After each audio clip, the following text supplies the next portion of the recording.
Hello and welcome to Nashville. My name is Justin. I'm the owner of Team 53. I partner with Coach Dave Academy and Impel Motorsports to bring you this week's Learn to Drive video. We're working on super late models at Nashville for iRacing 2025 Season 1, Week 10 official series action.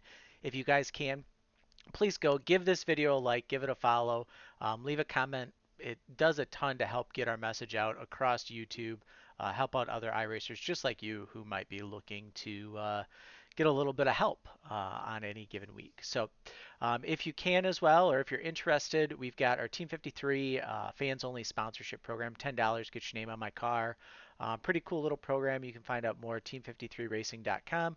And if you are an active iRacer, maybe you're looking to get into iRacing but you stumbled across this video, you can head over to Impel Motorsports. They've got some great Moza as well as Sim Magic bundles for you. I use a Moza R9 wheel. I love it. I've had it for a couple years. Definitely worth the money. So let's hop in here to qualifying. Nashville, in and of itself, it's generally there's really maybe one spot on the track that I really feel like is really difficult for people, and that's the exit of two, and that's because there's a little bump in the track right before you go over a hump, and it can really throw your car off if you're not aware of what it is or where it is or how to react to it. So let's head out for qualifying. We're going to tire heat just like we normally do. It does, a ton to help out your lap. We'll go out here and we'll get going. We'll go up here into turn three. We're going to go high in three and four, just like we do every time. Lap one's going to be your fast lap this week in the Super. So we'll get up here. We're at the start finish line. Let's hop in the cockpit and just get kind of our bearings to know if we're close enough to the wall. So just like if you watched late model stock video from this last week at Nashville, you're really straddling this seam down the front stretch as well as down the back stretch to know if you're close enough to the wall. If you don't kind of see this seam underneath you, you can definitely kind of move up the track more, or if you're way too high, you'll be catching the wall. So just kind of keep that in mind. Our speed at the start finish line is 131 miles an hour. We're going to go down the front stretch. And just like when we get to the late model stock, right, our point of reference for starting to turn in was this mini track. Once we start to kind of see that curve there, that's where we're going to start to turn in. And you can see my steering wheel has gone from being the positive offset with the custom Team 53 set to being more dead on, which means I'm starting to turn into the corner. So we turn in and we're going to lift kind of through no man's land there where there's really nothing. Using brake to enter the corner. My goal here is going to be just like a new Smyrna or anything. We're running a lane up here in 1 and 2 on entry. So this left side tires, I'm going to go to try and hook right around this seam that runs through the corner. So we bring it in and then we're here. I'm going to go inside the car just so you can see what that looks like for me, is that seam right over the top of me. That's the hook that we're looking for. So if you're driving it in and you don't see that, you want to keep going. So we get that seam over us. Let's go back to far chase here. We go through this corner and we're just kind of letting the car rotate. And then it's going to start to push a little bit, and through that push is where I'm going to start to throttle up the car. And what that's going to do is it's going to shoot the car back down the hill. Now, there's a lot of bumps down here on the bottom, so I try to stay above those bumps and run above them, and then straighten out my exit so that I can exit the corner as straight as possible.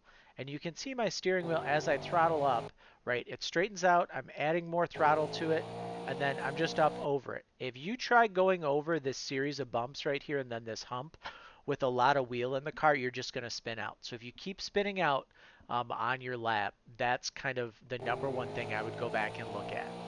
So we go down the back stretch, same kind of look as the front stretch. I'm not going to go back in car, but then we're going to start to turn in kind of at this War Shocks, and then the first available for sponsorship.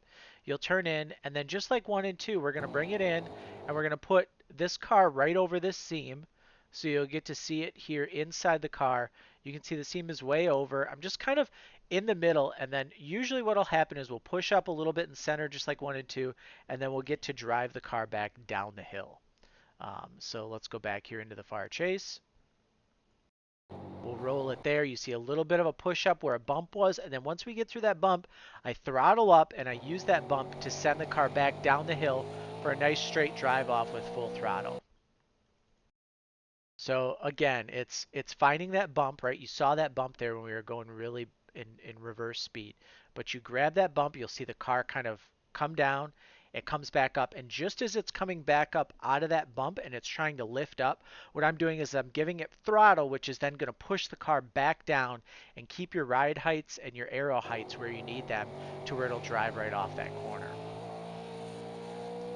So that's really what you're looking to do. Let me back up here. We'll go through a full lap with you guys in the car. I'll go from like middle of 3 and 4. Keep in mind, I also have triple monitors, so things are going to look a little different for me than what they might look for you. But if you're interested, I've got a nice special with Team 53 going on the last 3 weeks of this season, so weeks 10, 11, and 12. If you sign up through Team 53, you can get free those 3 weeks free, and it'll get you all of next season, $50, all 5 short track cars. So let's ride here.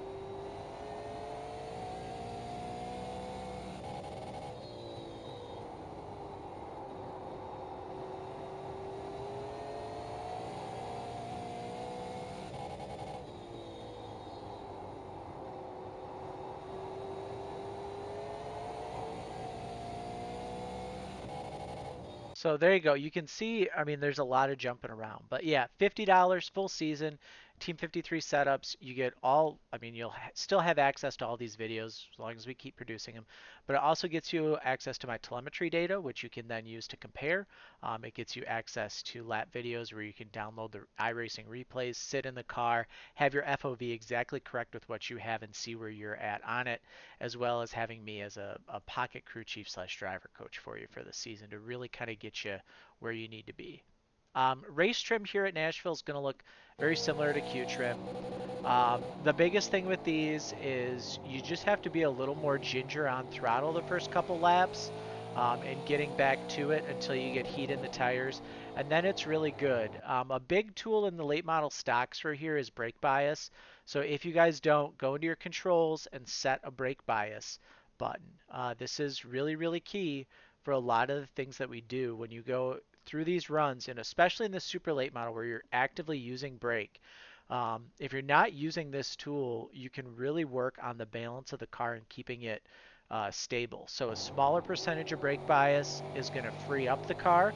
A bigger percentage of brake bias is going to make it tighter on entry. So as you run, the car may start to feel tighter on entry. Just take out a click or two of brake bias at a time, and that'll help free the car up. You'll get to a point though with the brake bias where you've taken too much out and the car will get really, really free. And then all I do at that point is I just put a couple clicks back in, and that's kind of my point where I then ride for a while at. Usually I find about every 15 laps of green flag run, 10 to 15 laps, I got to take a little bit of brake bias out. So keep that in mind as you run this week.